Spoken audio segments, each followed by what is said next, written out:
All right. How's everybody doing? Let's do a brief audio and visual check. Can you hear me, Coach Jay? We have Coach Jay with us tonight. What's going on, Dakota? What's going on, everyone? Yep, you sound pretty good to me. Looks good. Hopefully, everybody can hear us loud and clear, and we look pretty good. What's going Looking on? looking sound good to me. Um this NASDAQ, guys, it's just absolutely crazy. And you know why, right, Coach Jay? Everybody knows why. But let's get to it. Let's get to these beautiful markets, and let's get to slow markets or fast markets, whatever we're calling it now. There's our top step risk disclosure. As always, this is not a signals class. This is for educational purposes only. Everything that we go over, we all have our own free will. But let's get to the markets. Right now, you do see my charts. This is a daily chart and the NASDAQ. And it feels good. I absolutely love this price action for the basic technical reasons, right? Last night, we started to be, at least this past week, I've started to become a bull. Getting into the market is always difficult, right? Because it looked like we could break down and maybe see 18,500s or maybe a little bit lower. And it's just like, where do we buy? I'm looking to buy it, as we started to break down. Sure enough, I was thinking, yesterday night, before we had, or yesterday during the day, I was thinking, we could have a continued sell-off and then find better opportunities to buy it, 18,500. I think you were even looking at 18,400. But nope, the market had different ideas. We ran for liquidity. And from this time last night, we're up, basically 1,000 points. 1,000 points from this time last night. It's just absurd. It's crazy. It's interesting. And everybody who has been thinking that this is anything other than just a pullback from a technical standpoint, they learned, right? It's very difficult, and it's just one of those things where, we look at this longer time frame, and with hindsight after today, it's easy to say that was just a pullback, and maybe we have a continuation and we just continue this bullish market just right back to where we left off. On the opposite end, Coach Jay, now is where we can find out what the market's doing in terms of, and it looks like we've rallied another 200 points tonight already. We opened up, and I'll go through that as we start to zoom in. But this is the zone. This is getting interesting. This is the zone that we broke down, and this was major support. And so what I'm looking at and what I'm curious to see is, does this major support become resistance? And do we get a pullback off this? And if the market does come up and find some type of a support or resistance, maybe it's here, it could very well be the 20,000 level, or some type of resistance, then turn around and has a even deeper sell-off, then, and I only then in my mind is where I can say, okay, the market has now transitioned to a bearish market. We made a higher low, and I'm looking at this as, this is now, to me, a higher low. We consolidated around here. We broke through that key 19,400 level. We tested 19,700 tonight, and if we continue to go up, then obviously this is a higher low. The next thing for business in this market on a higher time frame is looking for a higher high, right? Higher lows, looking for a higher high. Now, if we fail to get one, and instead we put in a lower high, and whether it's somewhere in this area, and we do put in a lower high and then continue right back down, then it's now transitioned to a bearish market. So you never know until after the fact, but as we're in the market, it's very hard to trade it. And you can see today was just such a crazy day. It's one of the biggest single green days we've had for a while now, right? I haven't really seen a day more green and such a bigger move in 1,000 points in 24 hours since we've started this bull run. But that just proves to show you like how willing people are going to be able to throw money back into this market. And sure enough, here we are. We had that beautiful consolidation, an amazing opportunity to buy if you happen to buy. I didn't get into as big of a position that I wanted to in my personal accounts or on the Topstep account. I did finish up $5,000 today in my live account here at Topstep, which was great.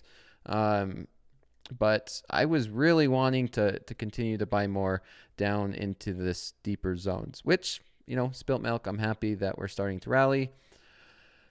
That being said, what's your thoughts on the market, Coach Jay? How are you feeling? How was today for you? I agree with you. I traded the ES today. Was up about 1,100 trading the ES, which was a pretty good day. What you were talking about as far as the market structure shift, a change in sentiment. Are we in a bear market? We checked under the 50-day moving average for a couple of days, and we're back above. Now speak. Go ahead. They couldn't hear you. You should be able to speak. That's not on you, Coach Jay. That's on me. I forgot to enable your audio. Dakota's paying my tab on the my $5. $5 audio budget is not that great. Okay, you guys should be able to hear me now. Let's there we go. Okay, we got some goods in the chat. All right, cool. Yeah, there we go. So if you have my charts up, we looked below the 50-day moving average. We talked about it. But just going from a moving average perspective, David Green uses these often. So does Coach Paul. Yeah, go ahead. And I'll talk about this trade that I'm in. I'm short the NASDAQ from 712 on my live account. Very nice. So just go ahead and keep going and we'll talk about it. The bull market in a higher time frame is still intact. I think the question is now, do we continue to settle, or we haven't settled above that 50-day moving average. We tested to it and settled under it. So medium time frame, we're still technically in this downtrend. It'll be interesting to see if we settle above that 50-day moving average at some point. Right now, it is at 19,636. So we're trading above it right now. But again, I think the buy the dip program is back in effect. Buy the dip program. I love how you said that. Like, just buy the dip program. That's what we've been in for so long. And I mean, there's no different rather than what we're seeing right now in terms of it was just at a higher time frame. We got so used to doing it on like hourly, 5 minutes, and just like now it was the same for those bigger institutions, maybe, where they're waiting for, a week or 2 weeks, worth of a sell-off, and then they're able to just hop in, put money to work, and we see such a big day. And then, of course, earnings, the FOMC, that was kind of just an expected nothing burger, but it brought some volatility into the markets. And that's what we want. And that is exactly what we want. So I'm going to switch it to my charts.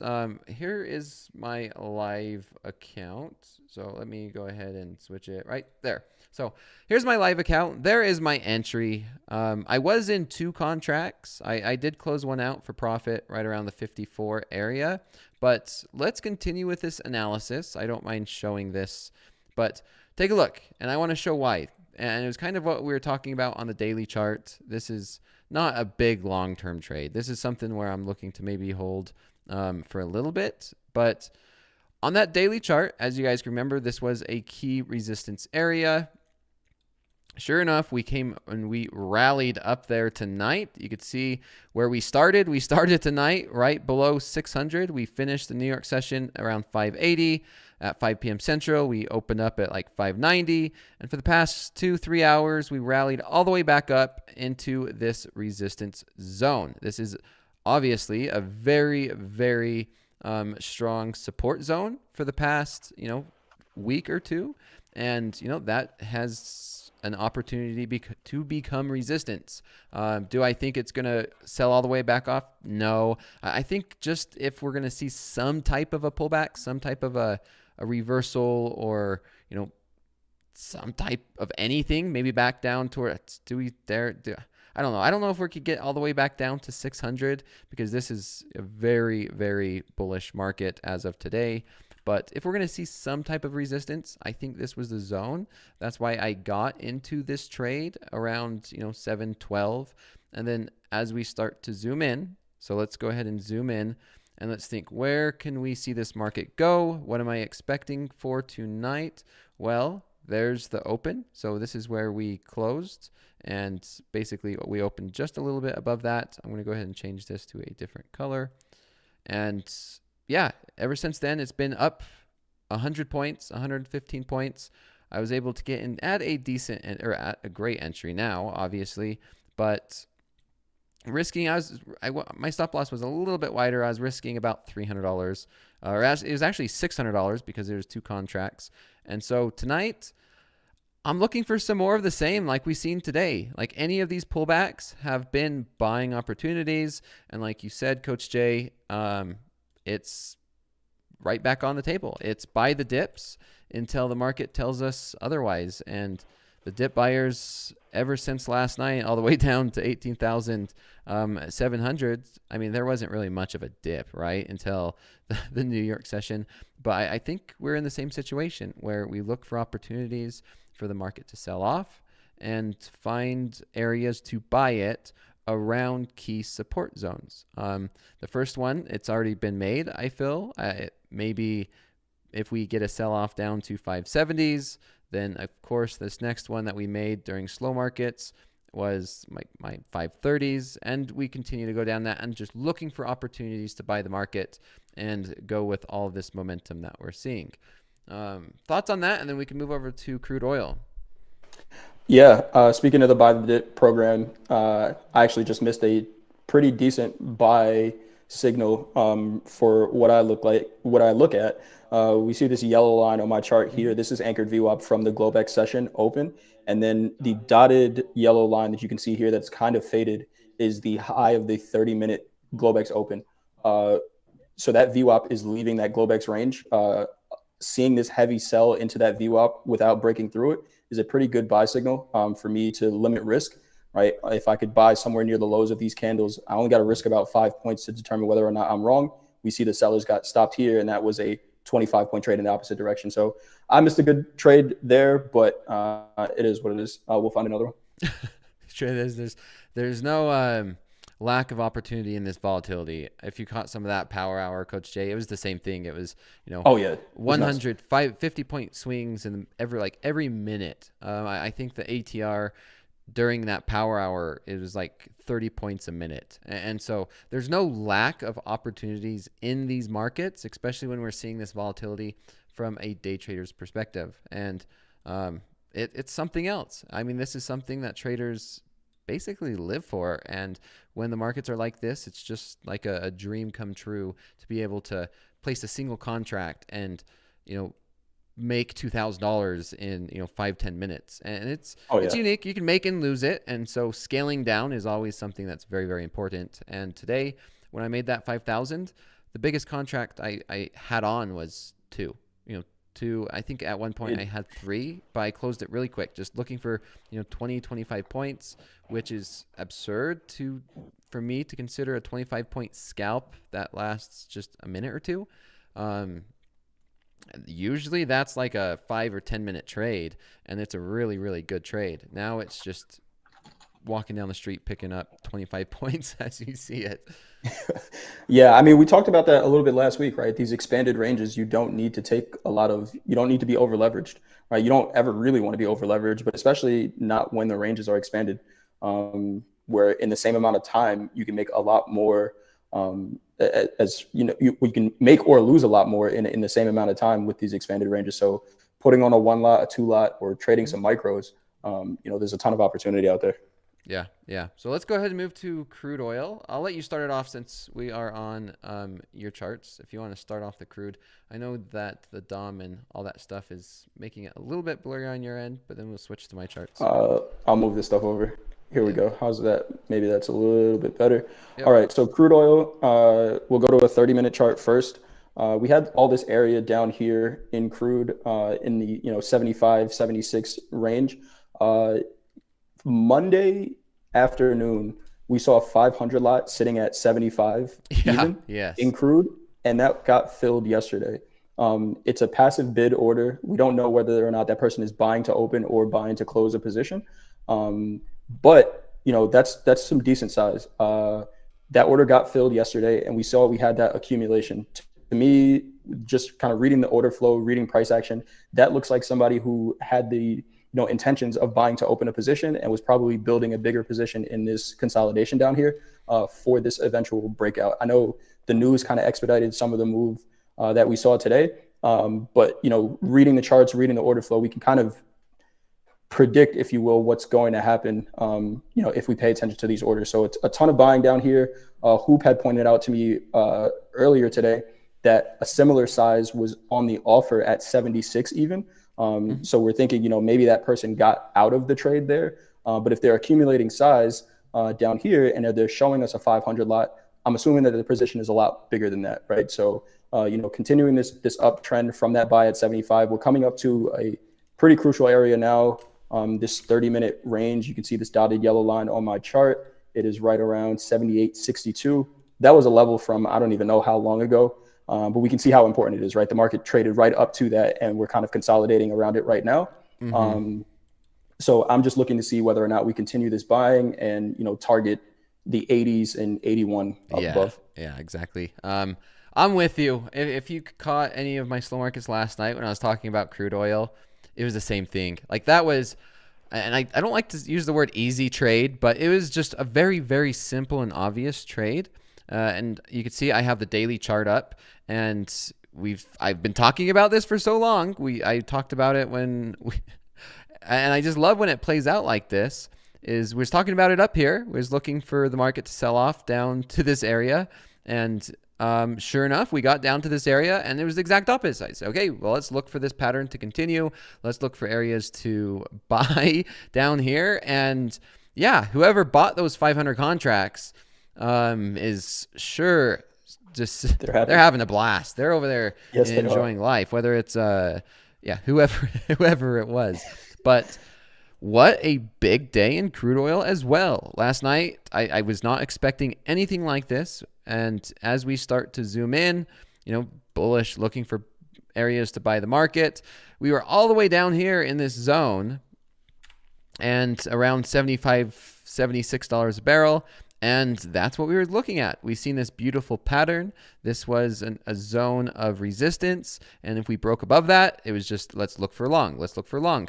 And yeah, sure enough, the market just bought it up, rallied, and it was just a thing of beauty. And as we start to zoom out, we did come up and see this $78.50 a barrel hit. I would love, because it's hard to chase the market where it's at, right? Where it's just, do we buy up here? No.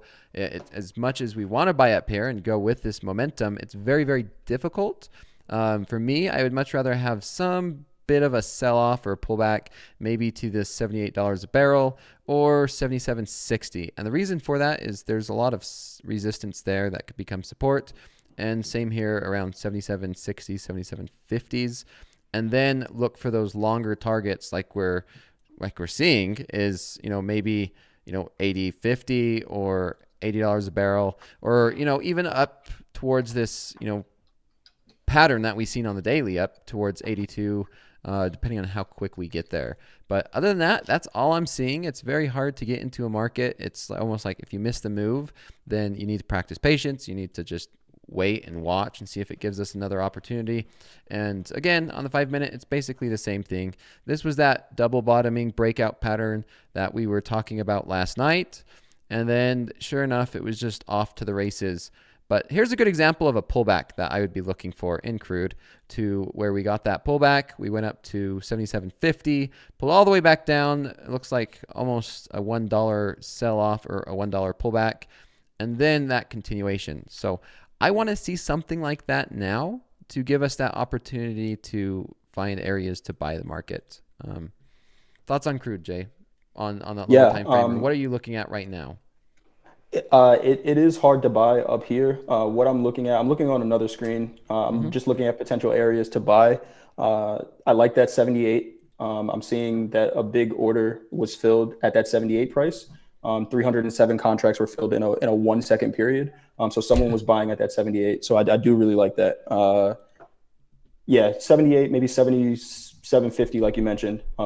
There are some bigger buyers down there. Buying up here is, kind of hoping for that breakout, better risk to reward if we buy it a little bit lower. And, if worst case scenario, if they're not ready to continue pushing this up, we could trade back up to these, to this 78.50 area.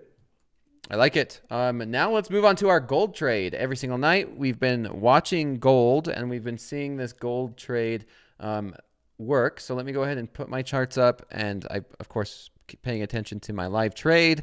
We're just continuing to consolidate right here in the mid 60s. I'm looking for a push back down to the 40s, or even possibly back down to where we opened up. But that being said, let's take a look at gold. We've had a huge move on gold today, just like in crude oil. This is an hourly chart. I think it's good enough to take a look at the daily first. I don't know if maybe you guys remember or some of the targets where if we do start to break out of this daily range that we've been in since April, 2,600 is looking very attractive to me, because when we do get these big breakouts, very much like back in March, and then again in the end of March, beginning of April, it's been relatively 100-point plus move, or $100 plus move. So 520 could be relatively interesting. Or if we get even a bigger move here in gold, then 2,600. I mean, that's a nice round number. It'll be interesting to see gold play out, but we're breaking out new all-time highs in gold. I mean, did we get to 2,500? I mean, I thought the same thing, but if we look at this, or is it just for this contract? So I thought the same thing, 2,500, right? Because we hadn't traded it on the last contract. Yeah, but December contract highs are at 25.38, right around 25.38. So there is some room to the upside on that for the all-time high for this contract. Okay, makes sense. So yeah, let me switch back to my chart and let's talk about gold. And we have and feel free to put your questions in here, and we have the moderators who will be able to keep sending us those questions. But yes, for me, what I've been focusing on is how I trade my personal accounts, and that's not paying attention to the balance. That's not paying attention to the P&L. I've switched to just focusing on the ticks, scalping for ticks, and yes, and it's only appropriate and be talking about not showing everybody my live account balance, not talking about account balance, and not talking and focusing on the leaderboard. Because guess what? And I know you might be able to appreciate this, Coach Jay, is I'm grinding it out like everybody else in these markets. I'm a day trader. Yeah. This is one of my primary sources of income, and I'm grinding. I'm on a grind just like everybody else here in my live account. You heard Mick give me a shoulder tap the other day because I was struggling. But just like everybody here, I grind it out just as much as everybody else. And just as much as the next person, I have this live class, and I try and not get too distracted with this. But, whenever I do have a trade on, it's transparency. I show it. I show you guys my losses. Unfortunately, it sucks, and Mick says it. And it's just, you can't really hide anything here at Topstep. And we don't want to hide anything. I don't want to. And that's another reason why I love TopstepTV is traders who come on TopstepTV, everything 100% transparent. But let's talk about this gold. We have 5 minutes until the open of the 8 p.m. Central, gold trade or spike in volatility. But let's take a look. I'm going to look at the 5 minute, and you let me know if you start to see anything. So the first thing I immediately see is we made a pivot right around, 33.9, and then we have some support hanging around 89.9, and we're maybe making some type of a flagging pattern. What's your thoughts so far? So I am seeing 2 bursts of selling, just from a volume perspective. I'm seeing a burst of selling, this orange block that I marked out. The high of it is 24.91, and the low of it is 24.88. Like you said, we consolidated within that order where it looks like sellers tried to push it lower into all of this buying that we had, this blue area down here, and they couldn't hold prices lower. And then another little burst of selling that just came in here. Again, if sellers can't get what they're looking for, eventually they come buyers and kind of pop us back up. And then looking for a target of that 2,500. We will see. There hasn't been much follow through on either one of these orders, right? So a big sell order came in, no follow through. Another sell order came in, no follow through. A lot of times what we'll see happen is the market kind of drift up. And if these sellers are going to, look for a push, then we'll see, continued selling coming in with follow through, which we haven't gotten. Maybe we need to wait until, the turn of the hour to see that volume coming in. Okay. Yeah. Okay. Yeah. I like that. I switched to my coach's account or demo account. It's one that we have that we could just reset whenever, and we can't get funded with it, but it's one. And if you caught anything last night, I had an amazing trade in gold, and it wasn't because of profit or loss, but it was through talking through the multiple scenarios of, do we keep our stop loss at where we initially had it? Do we move it to break even, or do we trail it? And it was a thing of beauty in terms of a perfect example of, you learn a lot more from your losses, or you can learn a lot more from your losses than the market just triggering you in and going straight to your take profit. It feels nice. I love it. But I learn a lot more when we have a perfect example like last night. And let's see if we can have another one. Win or lose, I think we could go ahead and do that same thing before we get to some of the questions that are piling up. 2 minutes until the 8 p.m. Central Time. So far right now, I am seeing 91.8, 91.7 maybe as a good entry to get in on a short, and then the 94.1 as an entry to get on a breakout to the long side. Looks like it makes sense to me. Looks like it makes sense to me. Yeah, feel free to jump in if you see anything. We're just going to watch this gold and see what happens. Sometimes it's been a little bit different lately, Coach Jay, where when we first was looking at gold, it seemed like right at 8, or maybe a few minutes before, it would break and just run one way. Now it seems that there's a bit more chop. It starts to be a little bit slower. There's been traders mention, maybe we wait for, the initial move and then we react to it on a pullback, on a reversal, some type of move on that. The market makers started watching the stream. That's what happened.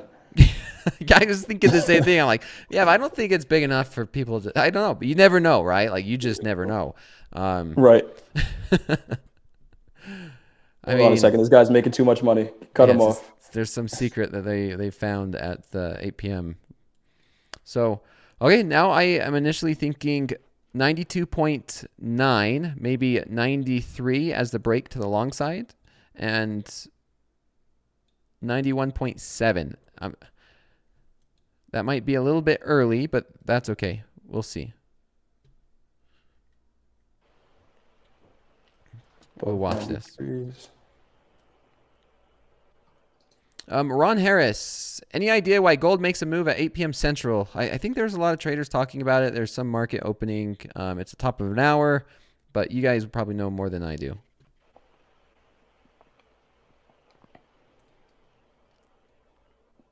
Starting to move a little bit here. Yep, I did get triggered into a long. I'm going to use the opposite of that as my stop, and let's go through the same thing we did last night. So I got triggered in long. The question is, was that early, or should I have waited for the 94.1 break? And right now, immediately, I should have waited for that 91.1 break, or that 94.1 break was better, and it turned around and sold off. Yeah, we're kind of just bouncing in between where these two big sell orders were, these two zones. If the selling is coming in, right, and those are, if we're going with the assumption that those are sells to open, I would just be looking for some follow through on that position.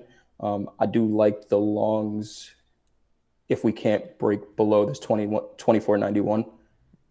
Okay, this support zone right here in the 24.90 and 24.91. So that was a whipsaw for me. Minus 173. That is not bad at all. That was a tight range. Just now looking at it, it's like $1 in gold. Yep, not bad at all. Right, you put on a trade idea and there's no guarantees. You manage your risk, and it was good management. See, they haven't decided a direction yet. Yeah, I will get back into this trade if it gives it to me. If we start to push back up and maybe see 92s again, or if we consolidate and maybe have a break to the long side, I will get back in long. But until then, let's just wait and see. Yep. This could be definitely that one where traders are talking about, wait for the initial move, then see what the market's doing, then react and get in rather than a breakout.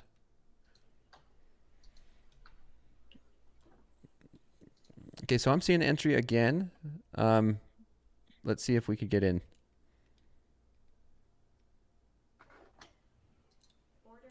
There we go. I'm going to use my stop loss below that pivot that we just made of 90.4. And let's see if we get this breakout.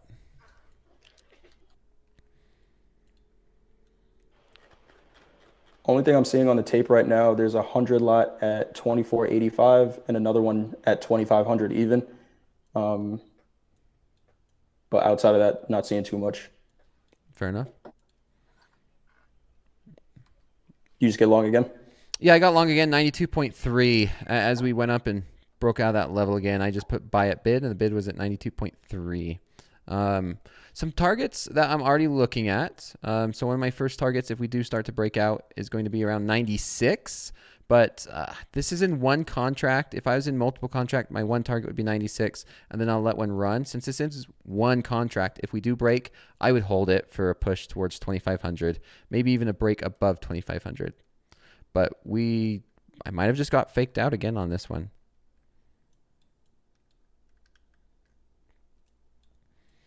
Really choppy, really choppy. Yeah.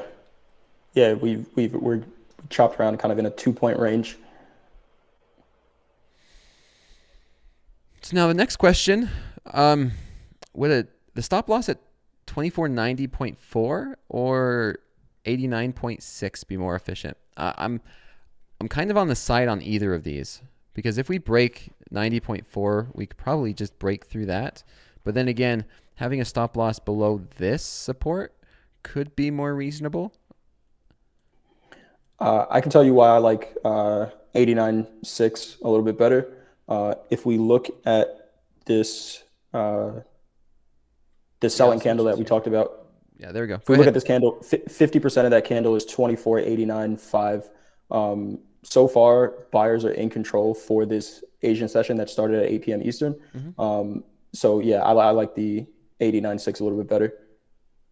89.6, just because, yeah. Well, that makes sense. That makes sense. We'll just continue to watch this a few more minutes. If you do see any questions, feel free to answer.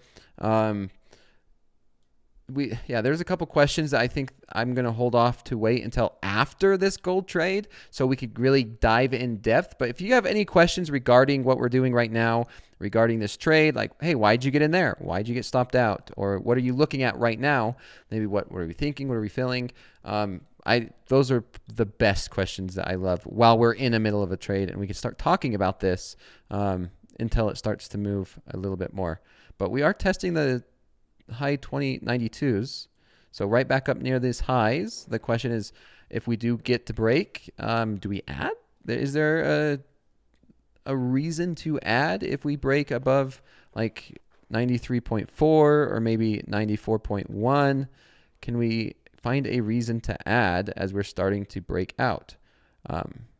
There's the break.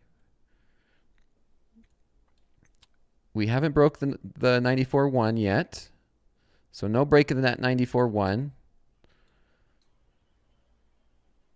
Oh, we went right up to 94, tapped it, and pulled back a little bit.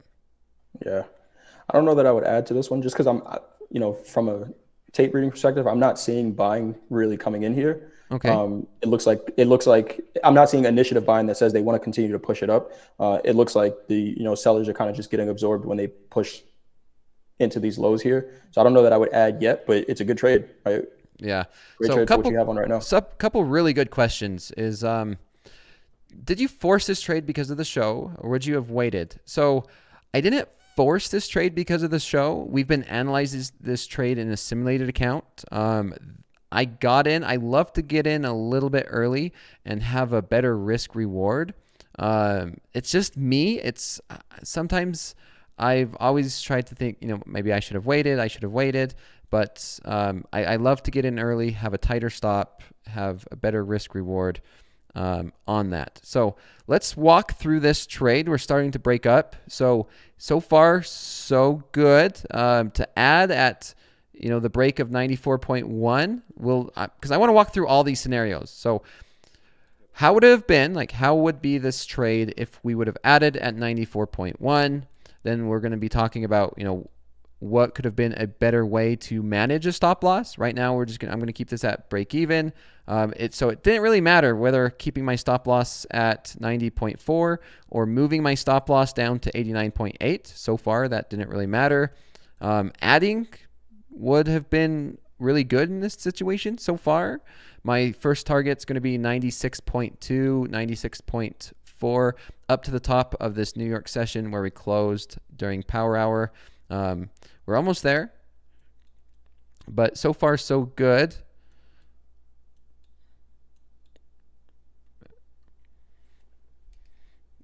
Thoughts on this so far, Jay? Anything? Yeah, it looks good from a price action perspective. Sellers couldn't push it lower. If they don't get what they're looking for, they become buyers eventually. I'm not seeing, just from a delta perspective, I'm not seeing, again, those convinced buyers that say we need to go higher. And so I'm not too surprised to see a rejection at those highs of the New York session. Still doesn't mean that, there's not potential for buyers to come in, just not seeing them yet. So if I was in this long and it came down to 24.90 where I said I liked it and I didn't take the trade.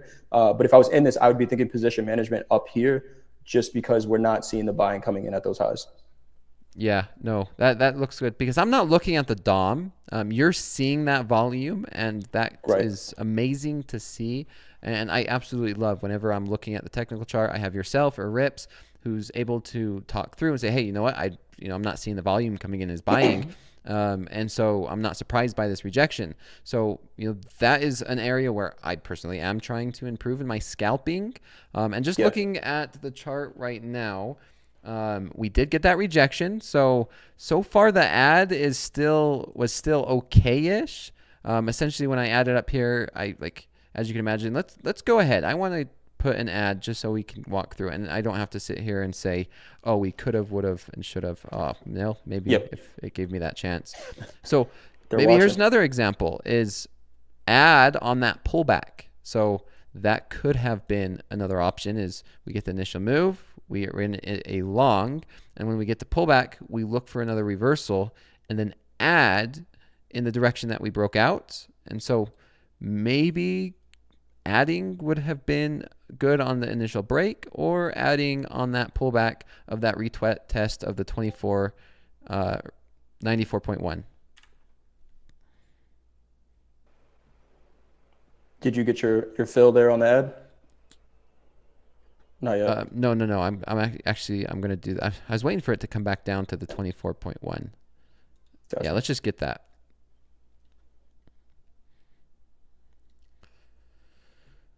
NASDAQ's breaking down.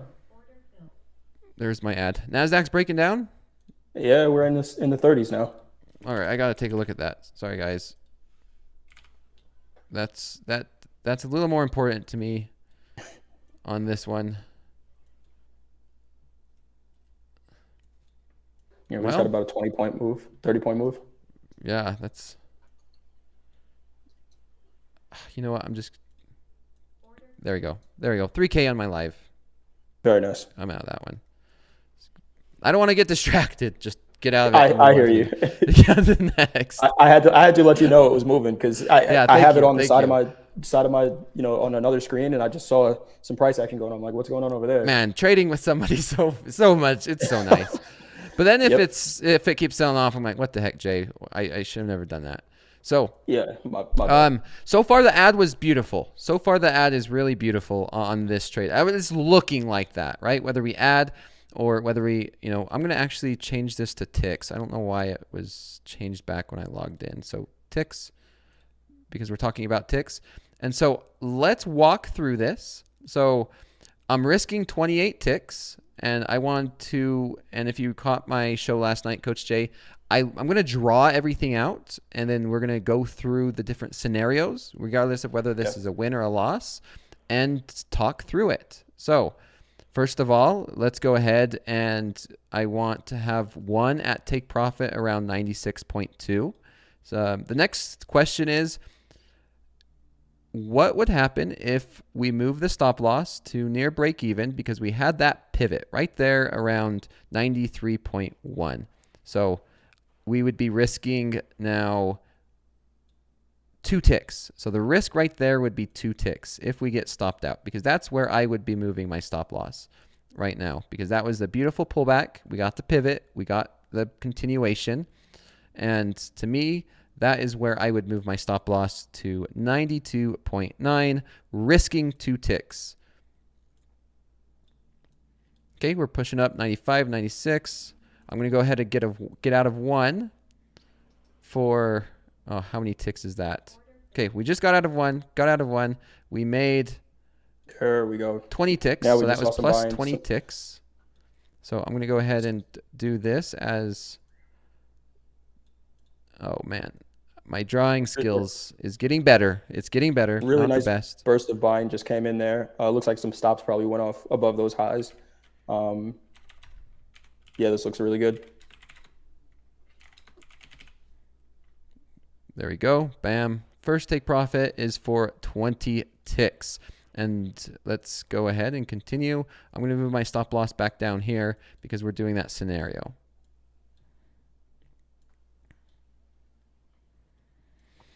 So far, so good. The ad was perfect. I love that. And it's not about making money. I love, regardless of win or lose, like it's about this concept, right? Because this is not a signals class. It's for this reason. And I've really started to like, and after I reviewed the session last night, I really liked this, going over, talking it through, and giving this example, and we could let this run for the rest of this class, and we could come back, reference it. I'm going to leave my stop loss down here at 490, and then we'll just do those different examples, and we'll say, what if we trailed it here? What if we trailed it there? And then at the end of this trade, and maybe by the end of class, we'll be able to have a beautiful screenshot we could add to our journal, and we could talk about, and maybe by the end of a month, we can just say, okay, this is how gold has been. And we could review each screenshot and say, the most efficient way to trade this market this month is doing X, Y, or Z, and moving my stop loss at this, doing that, doing this. And so being able to measure it is the only way we'll be able to improve. So far, so good. Getting a great journaling lesson there. I think Dakota deserves a thumbs up for that. Let's hit that thumbs up in that YouTube. Yeah, JR. Getting a great trading and journaling lesson there. If you like that, hit that thumbs up. Yeah. Go ahead, Dakota. Well, I'm always looking for ways to improve this class, and I've never really asked for subscriptions or thumbs up on the YouTube, but I am working with a team behind to find ways to continue to improve this. And when I look at this, I ask myself, does this bring more value to help traders out or not? If not, then I don't really do it. I don't really care about, oh, I'm getting more. I was very competitive with the TopstepTV day show. I was like, okay, we got to beat the TopstepTV day show. But then it's like, you know what? I don't really care. And you know, I know Topstep doesn't want to hear me say that, but I don't really care about how many likes I have or that. I just care about, you know, how many people I can help and how valuable this is to them. Yeah, so that is more important to me. And being able to have yourself on, maybe we could start to get more guests. Maybe we could get you on for another day. I'm not sure. But having you on here with me on Wednesdays has been an amazing value add, in my opinion. I love doing it. Like Dakota texted me earlier today. He's just like, hey, I don't know if we confirmed for today. I was just like, we didn't, but yeah, I know. I have so much going on and like working with him. Like, oh, yeah, you know what? No. Coach Jay's on Wednesday. I mean, I send people messages and I forget I send them, or I left it on like a draft mode, and sometimes I forget to hit the send button all the time. And this was one of them. All the time. So here we are. I'm going to go ahead and, I would trail it to 24.93, and now we just made that another pullback and a pivot. So my next trail would be at 24.95. So this would be risking locking in 10 ticks. So locking in 10 ticks on this stop loss. So far, I'm gonna just create another one. I'll just hit trailing stop loss 10 ticks. Oh, I gotta do a plus sign. Make me feel a little bit better about that. Same with this one. I love this Top Step. Now, I mean, this is so fun to be able to journal like this. Take a screenshot, and then I struggled with putting it in the journal entry last night. Maybe I could figure it out tonight, or maybe about it more than I do. That I don't. That I don't. That I don't. I need to start using TopstepX a lot more than I do. And I have an account over there, but I'm just so used to Quantower that it's hard for me to switch. But it's a great platform. And with this trade, I don't see why at this point we don't go test 2,500. Of course, anything can happen, but yeah, we're the closer we get to these major levels, they act like a magnet. So here we go. Here we go. And the risk on this, I think, was the original risk before I added. I think it averaged to be like 20 ticks, right? 21 ticks, somewhere right there. Minus the $120 loss or $170 loss at the beginning to get whipsawed out a little bit. We did see some nice buying come in 2-3 minute candles ago, and their supporting price. Yeah, we're almost there. Pretty good. We touched 98.9. Oh, this is one where it's like we're so close. Why don't we not just get to 2,500? So that's a pretty good signal actually for a reversal trade. Sometimes it works, sometimes it doesn't. But if the buyers are convinced, and I say it to Andre all the time. I saw Andre in the chat earlier. Dre, if the buyers are that convinced, why not trade 2,500, right? Yeah. So if we push up to that major level and we don't hit it, any of these shorter time frame buyers are going to become sellers eventually, and that might give us a move in the opposite direction. So I'll be watching the order flow to see what it looks like, and see if they really like 2,500 or not. Yeah. Yep. We got to 98.9. Yep. But regardless of that 2,500 level or not, I'm going to trade it exactly as I would, even if we were not at that 2,500 level. But so far so good. So now I don't consider this to be the pivot point yet. Maybe if we get another breakout, then yes, I actually will say where I hit my take profit at 96.3 will now be my new stop loss, because we had a little bit of a pullback and then we found some buyers in at 96.4. So where I take profit on the first contract, 96.3 will now be my new stop loss if we get a break above where that little high is, 98.9. So just continue to watch this, and then we could get to some questions as we see them. I know I've missed some questions. Programmer DX, Dakota, why aren't you on the leaderboard? I missed TopstepTV for a few weeks. Did you have a big loss? So I took, and with hindsight's 2020, I don't want to go far in depth because we're focusing on this gold, but I took 185,000 worth of payouts, and it did not leave me with much room because I was in the middle of a drawdown, and then I had a horrible mistake, lost the live account, but went through the combines, got XFAs, and I got a new live account like literally what was it, that following week. So that leaderboard is current live accounts, and I did not make 250K in my current live account, but here we are, 99.4, 99.5. And I'm going to go ahead and say this is now my new stop loss. Trailing stop is now locking in 22 ticks. So 22 ticks for the new trailing stop. Man, keeping my original stop. So Going to go ahead and move this. We did not see 2,500 yet. Making Buying sure coming I'm in below 2,500. Some pretty big orders got filled there. 99.6, 99.7, 99.8. We're getting so close. Do we got a 2,500? I know. This reminds me of auctioneer. There we go. 2,500. Let me see how are the orders around there? I seen 187 contracts filled there. 194 contracts. Yeah. 200, yep, 280. There was a 284 traded at 2,500 even. There was 160 lots sitting out there, and 113 of it got filled in pretty much one execution. So really nice trade. We do know that means some buyers are getting absorbed there. We don't know if that person was shorting, selling to close or selling to open. You're always going to see a lot of orders at these major levels, but right now what we want to see is the follow through. The order flow definitely changed, right? We were talking earlier about there not being that convinced buying. As we started to break out and get towards those highs, we saw buying coming in, and they're taking out bigger orders. This looks like it has the potential to continue running as long as we see that buying. Yeah, 300 contracts were traded right there.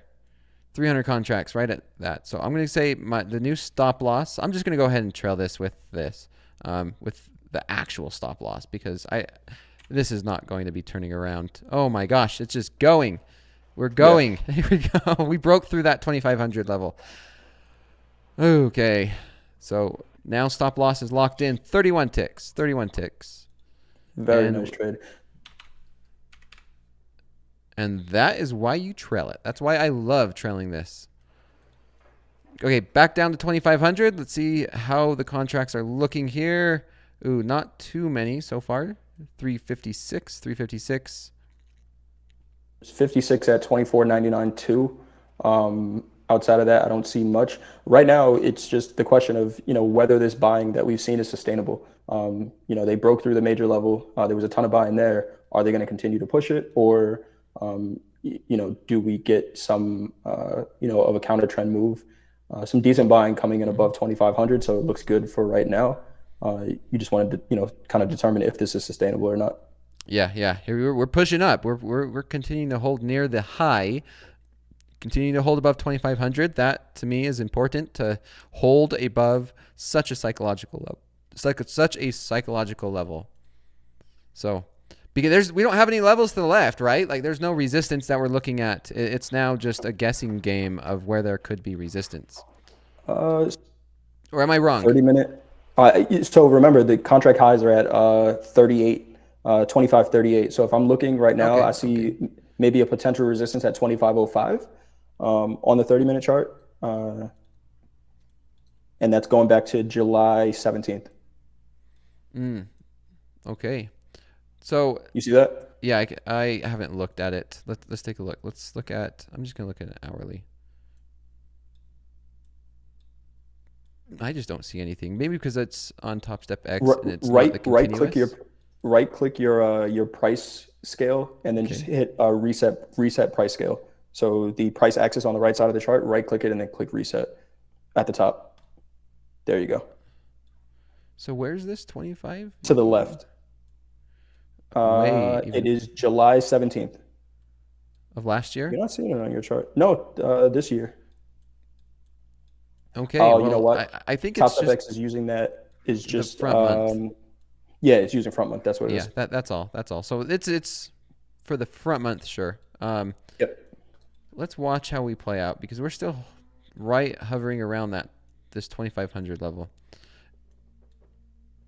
It's in the October's contract. Okay, thank you, usual.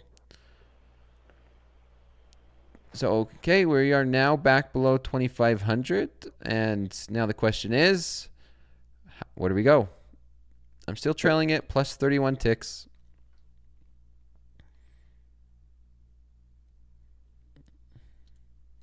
This is interesting. This is fun.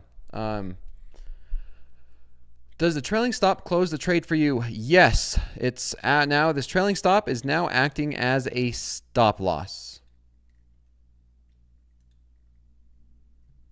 Yeah, and I see some traders saying, take profit.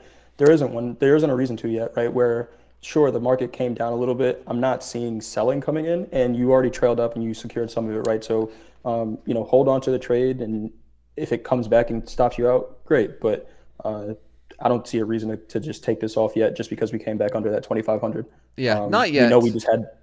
we know we had big buying coming in. The market's not just going to go straight up and down. And as long as it's pulling back, right, we got higher low. I'm looking at a 3-minute chart. We got higher lows on every 3-minute candle for the last half an hour. So there's really not a reason to take this off yet. Remember, this is a trading concept. This is not me actually trading. Say, okay, I'm long, live, whatever. We're doing theoreticals. We're saying, what if we get in here? We're trying to, understand this strategy for the gold trade at 8 p.m. Central.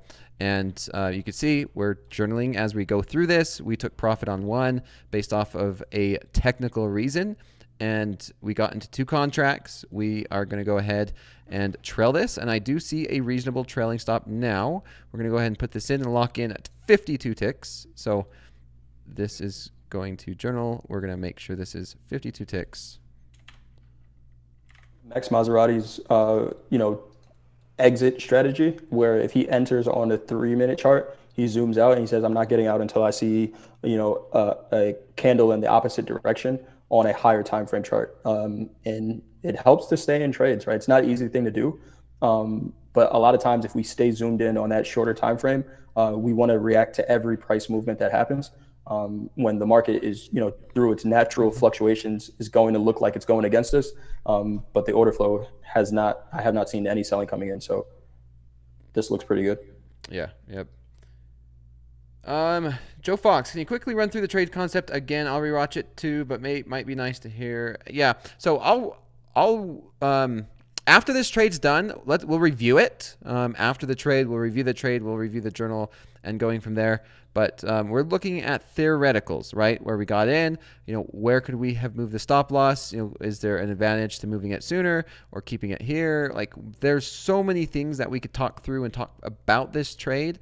And having these hypotheticals when building a strategy, when talking a strategy, and trying to make it as efficient as possible based off the current market conditions. And so we're trailing it. This is an aggressive trail stop. And then we were talking about, what if we had a stop loss and if we just kept it down here? What if we just kept the stop loss down at break even? What if we kept it all the way to where it originally is? And we're talking through these hypotheticals of what if this, what if that?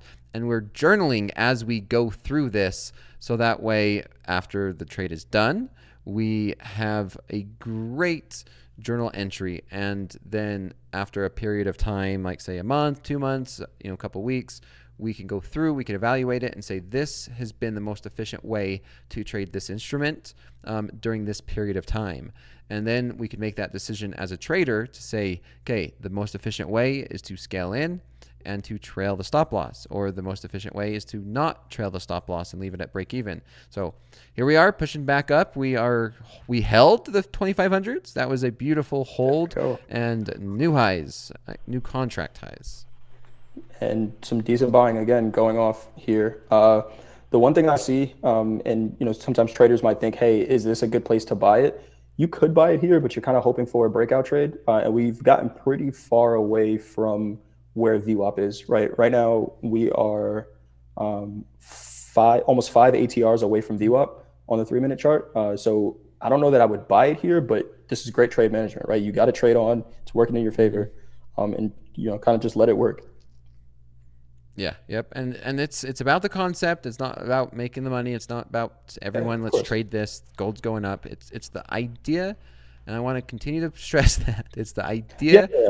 And regardless of whether it's gold, NASDAQ, New York sessions, slow markets, London, this has been so much fun. Yesterday, it was a losing trade. This one is just a great one, right?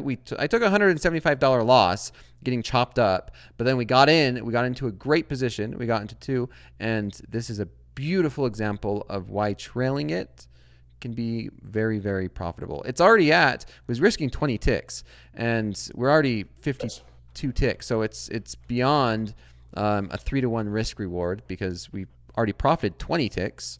So 72 ticks worth of profit no matter what. So 3-to-1 risk reward already locked up. And plus, who knows how much more. Where's the stop right now, Dakota? I have the stop at 24.99.3. Do you believe that there would be a better one? Because I'm all for these different scenarios. No, that looks good. Yeah, that looks good.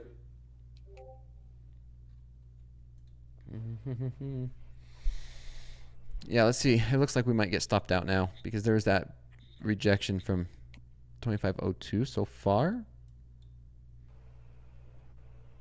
And I think that's going to be it. That's looking really good. Let's see. So far, no one's selling it under 2,500 yet. There's a 50 contract at 99.2 that might get filled. 99.2 and the stop loss is at 99.3. But well, we'll see.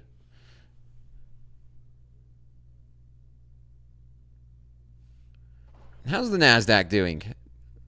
Yeah, what did I get out? I got out in the 30s, right? Yeah.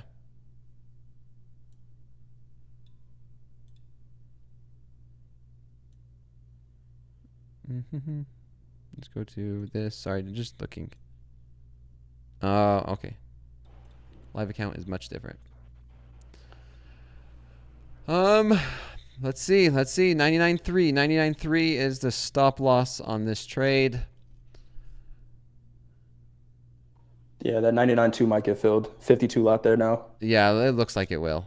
Oh, we're so close. Just a tick away from. There you go. There you So go. that was Stopped it. out, yes. That was it. 72 ticks on this particular trade. I'm going to go ahead and put the entry. The entry was, where was the entry? Like 92.3, somewhere right here. And yeah, what's your thoughts on this so far, Coach Jay? I'm going to go ahead and type this out, and then we'll see if we could remember how to put this in a journal. I think it was a really good trade. I think it's well managed. You know, you initially got in short, right? Or no, you initially got in long. The trade idea was still valid. You took it at a better spot, or when the market looked like it was, you know, agreeing with your trade idea, and then just managed it on the way up, right? We made higher lows on the 3-minute chart that I'm looking at, up above 2,500. You're going to trail in, take some profits, but if the market's going to keep running, it's going to keep running.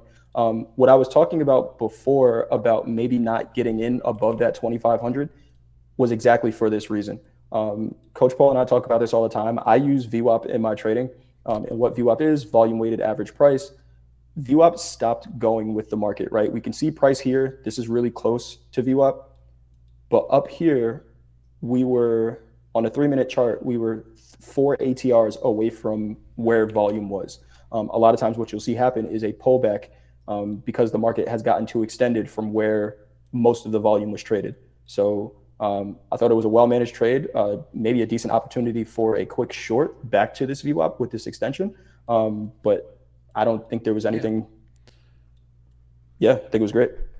And there isn't any reason to, like, maybe we just have kept our stop loss to like break even and just let this run overnight. But yeah, you guys, as you go through and journal it, if you like to journal like this, yeah, that could have been an option to where, you know, let's just see what would happen if we would have kept the stop loss to break even and just let this baby run and wake up in the morning and then do your analysis. So far, that was a great trade. And if we're looking at the dollar amounts, which everybody does, you know, minus 175 plus like $900. And so that was a net 720, even though we got chopped out and it was really ugly at the beginning. So now the question is, let's go ahead and click on, see if we can put this into a journal. That's the fun part. So this trade was the GC slow. Oh, let's just see if we could just go. Oh man, there's the top step risk disclosure. I don't know, Coach Jay, do you know how to do this? Some traders mentioned if you want to add a picture in your journal, that's what you're trying to do, right? Yeah. Yep. Add some text to the post as well, and that might work. Okay. So take the screenshot, post it, and then add some text in there as well, and that might work. Let's do it. Let's try it. I'm all for it. Yeah, I took that screenshot there. Let's go ahead and hit this journal. We're going to go slow market GC trade. Oh, we got to. If not, then we're good. Yep. Yeah. Still no. We will wait. I'll have to take a look. Link to Imager. Yeah. Okay, linking it to Imager would probably be the best one. So I'm going to hold off on Yeah, that that. makes sense. Gold looks like it's continuing to sell off. And as we do that, so there's trade number 2. And let's take a look at this. Are we ready? We haven't talked about this one for a little bit, and I see traders starting to talk. Let's look at this. Let me change it to a 5-minute chart. Let's take a look at Nikkei.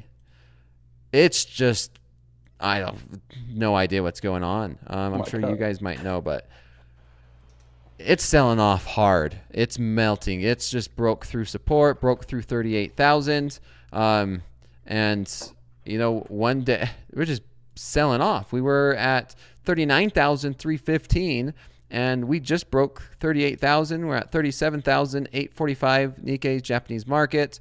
And is there any news? What are you seeing, Coach Jay? I'll switch it to your charts. So I just looked at Financial Juice. There was some news. It was South Korean news. I don't know how that affects the Nikkei, but then we have a Chinese manufacturing PMI number coming out, supposed to be at 9:45 Eastern time, so in about 8 minutes. But we also know that some of these releases don't get released at that exact time. But from the time the Asian session opened, which is 8 p.m. Eastern, it's just been a sell. The news, the South Korean news, came out at 8 p.m. Eastern as well. So this looks like a reaction to that, and a pretty strong one. Wow. Yeah, I'm seeing that. I mean, where's the next support? What do you see? Let's zoom out. Let's go to a 30-minute chart. I had a 37,900 level here that we kind of broke through, but right around this area, maybe 37,700. Yeah, 37,700. Yeah, I see that 37,700 as well. Man, what a sell-off. It's just free fall. Yeah, we broke that key 39.7. Yeah, we broke that key support level right here on the during the New York session, right? We broke the 38,000. We're continuing to sell off. What about a percentage move? What percent are we down on this? 2.25. 2.25. Yep. Yeah, I could see 37,470, 37,400, this zone, that next support that we seen on July 25th. I see us going there. And if we break through that, maybe we go down to 37,000. 37,000. That's, wow, $800. That's, things could start to get really ugly on the Nikkei. And it's a thin order book. And on the thin order book, when people are trying to exit the door, it gets ugly fast, as you could imagine. Where, well, you know better, right? You understand the market flow a whole lot better than I do. When everyone's trying to leave and the order book's very, very thin, it's like 100 people in a gymnasium trying to get out of one door. Yep. Yeah. And sometimes what it might be, right? The Nikkei had this really nice run up. Sometimes the selling looks like, I don't care what price I'm selling it at, just get rid of whatever inventory I have. And if we think about it from the perspective of somebody who was long this entire run up in the Nikkei and they don't care about the prices, that's kind of what expedites this selling, because there's not a ton of orders to fill all that size. So they're just going to get it at whatever price they can get. And we get a move like this, 2% down. Yeah. And some people in the chat, there's some saying they rose interest rates by 0.25%. Japan increased their interest rates today. Is that first true? time in 10 years, Coach Paul mentioned during the At the Buzzer segment. So he trades the Japanese yen all the time. And I just saw some traders asking, is the yen still weak? It's actually been in an uptrend for the last, 21 days, where Japan raised rates for the first time in a decade. Yeah, there's not a lot of volume in Nikkei at all. It's just, that's crazy. 2.25%. Yeah. And is that dragging these other markets down at all? No, not right. It's not really. No, the other markets are just up. I mean, gold's going up, right? And I'm not seeing anything else in terms of like crude oil or anything else moving. Crude oil is just continuing to break, go up. We did break. we're at that resistance zone. There's that key resistance zone on crude oil, 78.59. But we'll continue to watch these markets. Let's get to some questions, everybody. We're going to tune into the Nikkei and just watch this as we get to some Q&A, and we'll see what it does and how it does and what's going on. But let's get to some questions. If you see any, let me know. I'm going to go through some of the ones that we have saved again. Can you explain your exit strategy? R Snow, I did it a little bit right there on that gold trade. If you rewatch that gold trade, that's probably one of the best explanations of how I like to exit the market, either using a trailing stop or a take profit at some type of support and resistance. You do that too, right, Coach Jay? Do you use the DOM or order flow to exit positions? To exit, if I see, let's say I'm in a long and I see some bearish order flow, I start thinking about position management.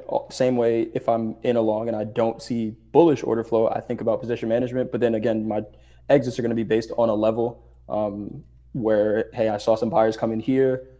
I want to trail below where they came in, right? So on that gold trade, for example, we saw buyers continue to step up. I want to at least give them the room to defend that position. So I want to put my stop below that. If they hold it, then, it's a market generated stop instead of, a dollar amount. Okay. Yeah. So, I mean, you could do both, right? Like if you see something there, or if it's a technical or something like you were saying, that makes sense to me. Any coaches subscribe to Edgeful? I don't. I'm not sure about any of the others. I don't. I know JD uses it. Coach Robert uses it also. Remind me what Edgeful is. So Edgeful is a platform that is heavily data-based. It is, a bunch of different scenarios in the market. He's actually been on, Andre from Edgeful has been on TopstepTV a couple of times. But it is, it takes a lot of what we see in the market and we know our patterns. And it just, looks at the data behind it. So for example, FOMC today, he had a ton of data on how the market responds to that reaction. So it's pretty valuable. I personally don't use it, but anytime TopstepTV mentions it, I'm over here taking notes because it's a data-based platform. Yeah, So someone says D uses Edgeful. I remember it now. I actually do remember it. We were talking about my worst profitable day or worst days, best days throughout the week: Monday, Tuesday, Wednesday, Thursday, and Friday did confirm it was one of my worst days of the week. I do remember that tool now. It's pure analytics. Nice. Everyone's saying it's useful.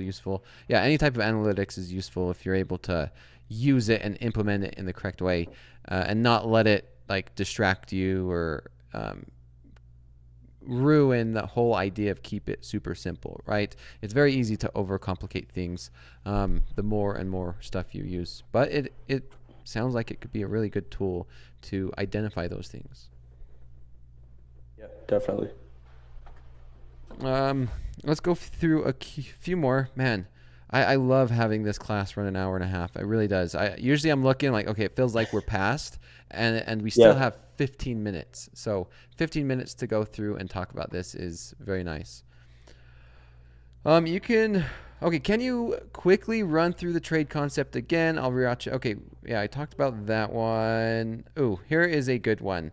And you might know this, Coach Jay. The market's changing. The market changes, and us as traders need to change with it as well. And so this question is asking me about my new scalping strategy and what I've been trading. So it's not new. It really is not new. The way that I'm trading these markets. I'm going to switch over to NASDAQ because I want to explain this a little bit better. Because it definitely is not new. It's just something I haven't done for a while. And this is a 5-minute chart on the NASDAQ, and it's the same thing. So if you guys can imagine, all the analysis that I do each night during slow markets, very similar to some analysis we've talked about, Coach Jay, using the average expected move, using very basic technical patterns. And I'm going to go through this pattern that we seen last night. This is a 5-minute chart. This is a beautiful bullish flagging pattern. This is a flagging pattern. And we got the break, And so it's the same thing. So this is happening on a 5-minute chart. And you could see this is from, let's say, 975 to 900. That is a 25-point move from this breakout. And so my new, or the scalping strategy that I've started to use during the New York session is just that. I'm looking for these technical patterns, and I'm getting in and out, and I'm just really just taking profits a lot faster, rather than normally what I would do is I would actually try and build a position. I would get into it, and then I would wait, and I might close one contract out here and then hold the other one and then trail it and then try and catch these longer trends.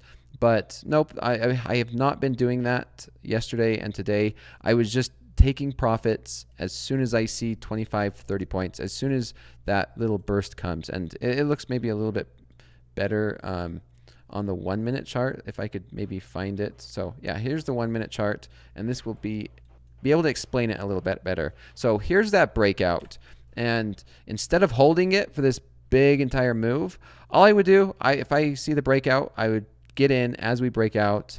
Based off of this chart, I would probably be getting in at 980. So I'd get in on the break 980, and I would be closing it out probably right here at 93. So that might have been a 15-point scalp. That's it. Like, I was just looking to get a nice piece of this move rather than try and catch and hold for longer. That's it. That's the only difference. I haven't been doing that for, seems like 6-7 months, because the markets have allowed for, bigger trends. It's allowed for bigger moves. You guys seen where, I think it was just last week. No. Yeah, it was Monday. I held a trade. I was up 100 points, and I let it come back, and end of the day, where I shouldn't have, and I should have been locking in those 100-point trades, 50-point trades, 60-point trades. But this is just so I could get back into rhythm, get some profits, and just trying to catch a piece of the breakout trade and more of the technical move on a smaller time frame. That's it.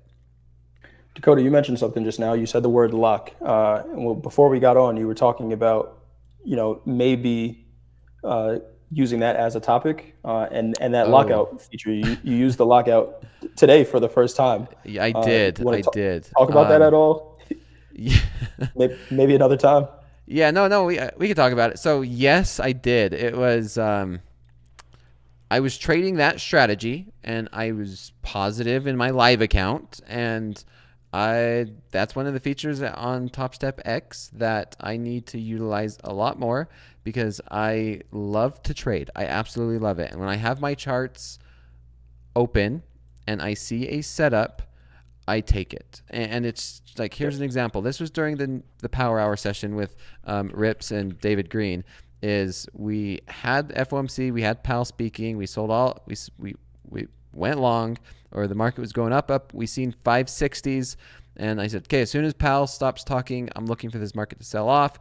We did sell off. We had the break below this zone around 520s. We broke below it. We had the nice rally up and test. I got short like 516 right here, and then I was just looking for that.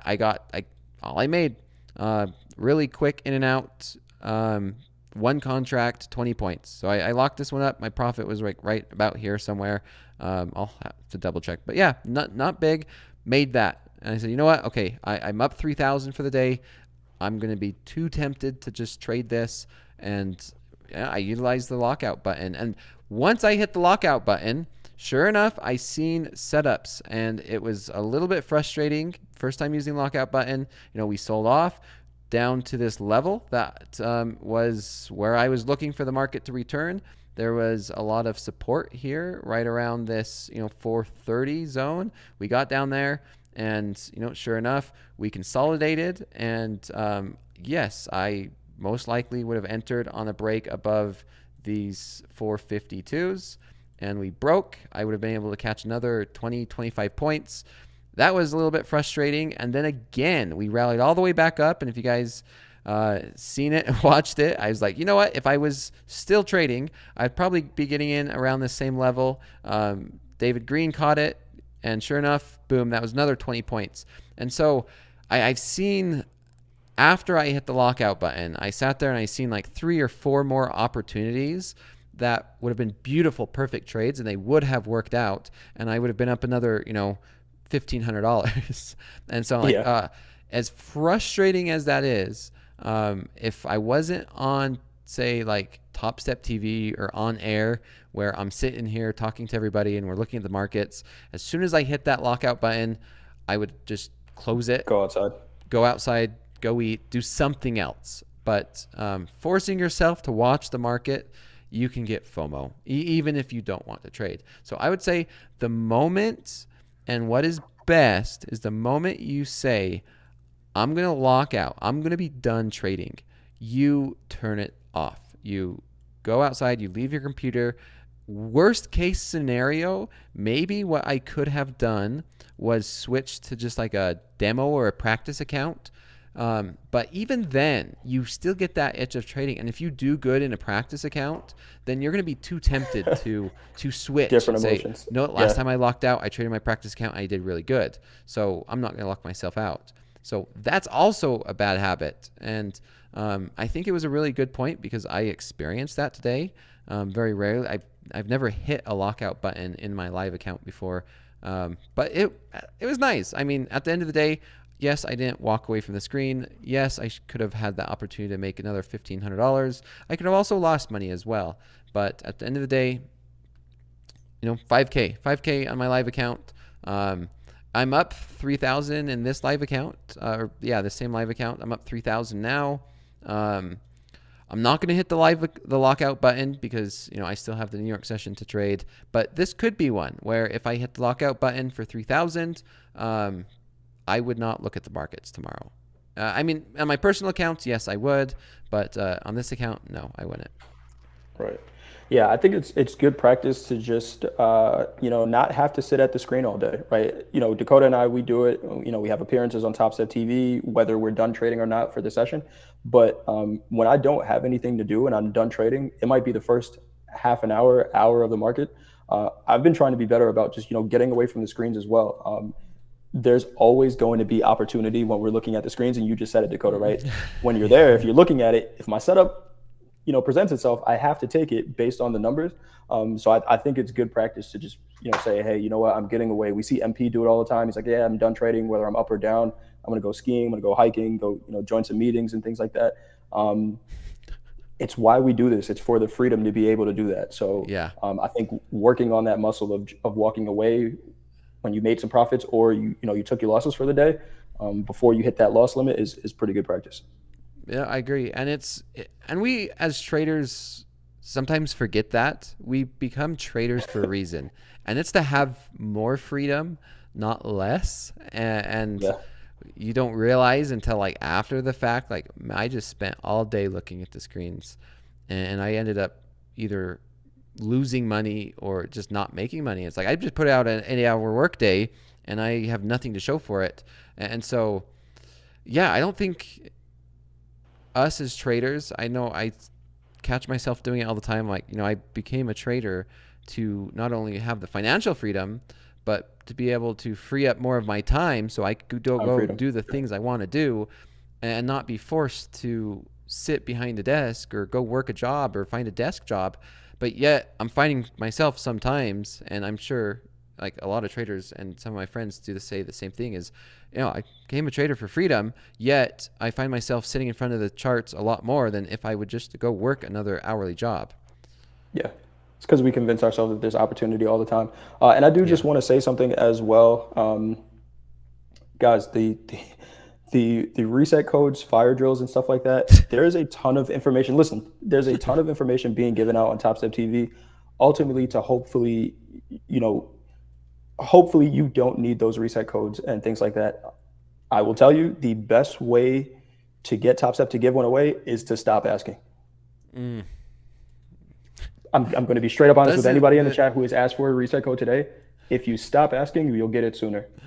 When that will be, I have no idea, but you have to stop. This sounds like grade school, Coach Jay, when everyone is like asking for something, and then the teacher has to say, okay, you know what? And you learn like, hey, if we stop asking for it, then maybe we could get it.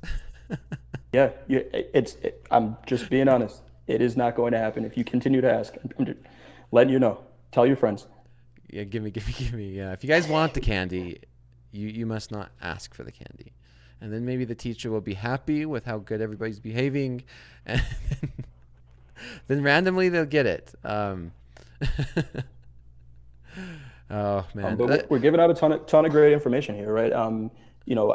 If there was a resource like this that was every day giving out information, regardless of trades working out or whatever it is, it's the way people analyze the markets, and just hearing people have such a detailed process, right? Watching Dakota being able to trade all the time is invaluable, and it's free.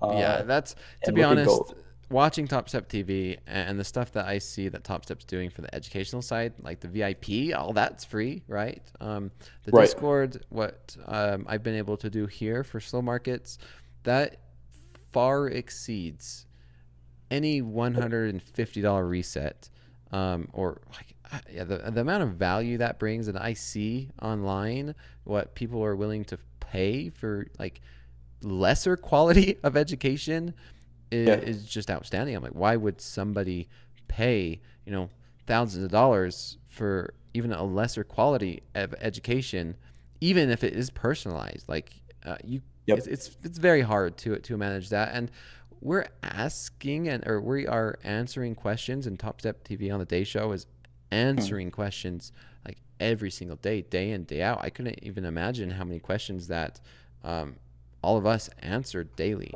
And we don't mind answering questions. We enjoy it. We enjoy helping. There's a good question here, and I don't want to, we can end the session a different way, but there's a good question. What's wrong with asking for resets? It's normal for new traders to need to reset to keep experimenting their strategy, even though I understand the begging may be annoying. I agree with that. And Mr. Toxic said that, right? There may not be anything wrong with needing, a reset on your account. But my question is, where is that coming from? Is it coming from, hey, I tried to make money really quick? Because you're talking about newer traders. For me personally, if you're a newer trader, there should be no focus on making money at all until you understand what you're doing, right? And then you can start focusing on making money, and then getting into a combine. Is it a cheap experience to do, relatively cheap for what you could be paying in the market to experience it? Absolutely. But if you're a newer trader, you should be focusing on getting education, getting an understanding of trading the markets, and then you can focus on making money. And go ahead, Dakota. There is a free reset on the practice account. So you can go through that, and you could reset your practice account as much as you want. And then when you feel that confidence, then it's there for you. So you don't have to worry about that. And if you want and you need to be practicing, and you're struggling, like holding that account value, and you just need a reset, practice account, right? It's simple, it's easy, it's stress-free. And then once you start to build that confidence, then guess what? I'm ready to start a new combine. Or if you're continuing to watch Topstep TV, there's always there will be more. I can't really guarantee it, and I can't say it, but based off my experience, the more you watch Topstep TV, the more opportunities there are for you, regardless. I think even MP said it today. Correct me if I'm wrong, Coach Jay. He was mentioning something like, here's an opportunity that if you do this, maybe you get the VIP experience. Right. I can't remember what it was. I just remember him mentioning something on social media during fast markets. But there'll be other ways. There will be other ways. So anyway, I mean, I don't mind leaving it at that. That's something important that we all need to know. But tomorrow's a new day. You're going to be on tomorrow, right, Coach Jay? Yep. Yeah, I will be on Fast Markets tomorrow with Andre, MP, and Hoag, and hopefully taking some trades there. Yeah. Should be a good session. Yeah, Bernie says, picture at Woody Bar. So whatever that is, there's that opportunity. If not, I will see you guys tomorrow in slow markets. And then you, Coach Jay, I'll see you Friday for fast markets. Let's do it. We got to turn the house account. We got to get we got to get something going. I see Yeah. the house account is struggling. And I seen them making adjustments, and let's get it. I'm gonna focus on the scalping strategy that I've been doing, and we got to get that house account in the green. That's gonna be my goal for Friday. We'll turn it around. Even if it needs to fade me, I don't mind. It's gonna be fade me Friday. House account could fade me if it needs to. So, other than that, real quick before we go, have you renamed any of your accounts using that? I haven't yet. Like I said, I need to switch over to Topstep X. I'll do it this weekend. Okay. I'll do it this weekend. I think it's fun. It's have you named yours? I did. I have my coach's account. Then I have my New York scalping combine, Nice. and then I have a slow markets combine. And the house account even put. I told MP, hey, great name for the house account. 88888. I saw that. Yeah, I saw that on the stream today. That was Rogue Trader, and it's going rogue. So, oh, I hope they don't watch this. So, take care, everybody, and I will see you tomorrow.